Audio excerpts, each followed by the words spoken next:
So we are moving indoors tonight to see which upgrades help homeowners, that is, the most when they try to sell. Tom Kraeutler, founder of The Money Pit, he's right here now. We had him in the package. Here he is on set. He has some great budget-friendly advice. Tom, that was just great stuff. It was fun to see what they were doing. I really enjoyed it. Let's talk about inside. It's just my point of view that you shouldn't wait until you're going to sell to make the upgrades you need, because you should enjoy them too. Well, absolutely. And if you want to talk about upgrades that give you the best return on investment, installing a new front door always does. You get the safety and you get the security. You can increase curb appeal. And if you go with a steel front entry door, the return on investment on that is actually over 100%. It's 101%. If you go with fiberglass, it's a little less, around 72. But fiberglass, you don't have the rust issues. All right, so let me tell you, 101%, this isn't, what you get on every project you do. Right. Lots of them are lower than that. You like replacing the garage door. I do. The garage door, if you think about it, it takes up maybe a third to two-thirds of the front of your house. Yes. So you really want it to look great, right? Well, a garage door is only going to be around $1,500 on average to replace that. The ROI, about 88%. That's pretty darn good.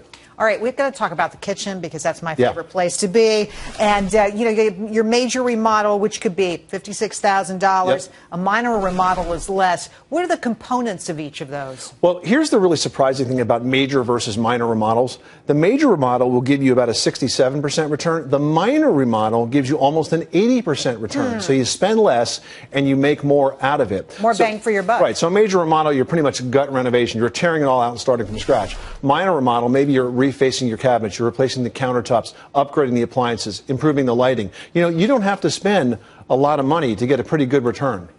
I love that. Let's talk a little bit about the home improvements that people make that they shouldn't. Right. Here's a real surprise from 2014 to 2015. One improvement that had the biggest gain in 2014 also had the biggest reduction in 2015, and that was installing a backup generator. What? Well, think about it, right? 2013, we had Sandy. It was the popular project, and if you had one in your house, it was going to give you a lot of ROI. Now, in 2015, it's down to about 60% ROI, which is not bad, but it's a big difference from last year. And I think that's something a lot of people don't understand.